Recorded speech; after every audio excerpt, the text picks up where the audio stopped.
Don't Google yourself. Why? Because you may not like what you find. One day I was bored and decided to search for my own name on Google.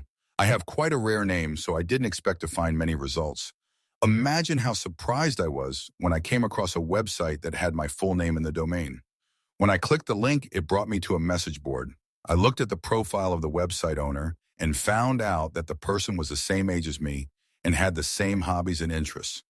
There weren't any posts on the message board, but I was intrigued, so I saved it in my favorites.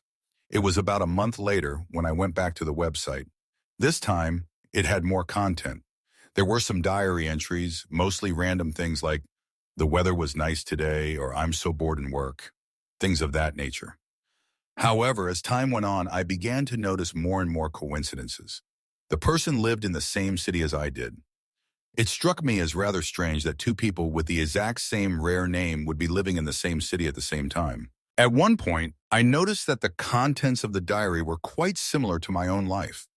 One day I went to a baseball game, and when I checked the website that evening, I found that the owner of the site had gone to the same ball game.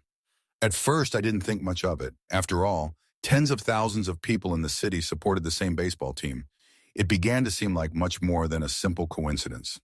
Whenever I checked the website, I would notice little biographical details that seemed too close for comfort. For example, the owner mentioned their pet dog, and the boy's name was the same as the one I had when I was a child. The website owner posted a picture of their car. It was the same model of car I had been driving when I was in college. They talked about eating at a certain restaurant. It was the same restaurant I had gone to all the time when I was working at my previous job. One day, when I looked at the message board, people had written messages to the owner saying happy birthday. That day, it was my birthday as well. I decided to write on the message board for the first time, just out of curiosity. I was going to wish the owner a happy birthday and tell them we had the same name. However, when I tried to write something, I realized that there was nowhere to type your message.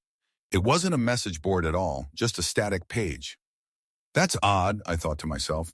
In other words, whoever owned the website had gone to a lot of trouble to make it seem as if it was an interactive site, as if there were other people posting on it, when in actual fact, all the content must have been created by the owner. Why on earth would someone do that, I wondered. I decided to send an email to the owner. It read, "Hi there. Believe it or not, we both share the same name. Nice to meet you." It was just a friendly email. The next day when I tried to look at the website, I discovered that it was gone. It seemed like it had been deleted. Then I opened my mailbox. There was one reply. When I looked at it, a chill ran down my spine. It just read, "Found you."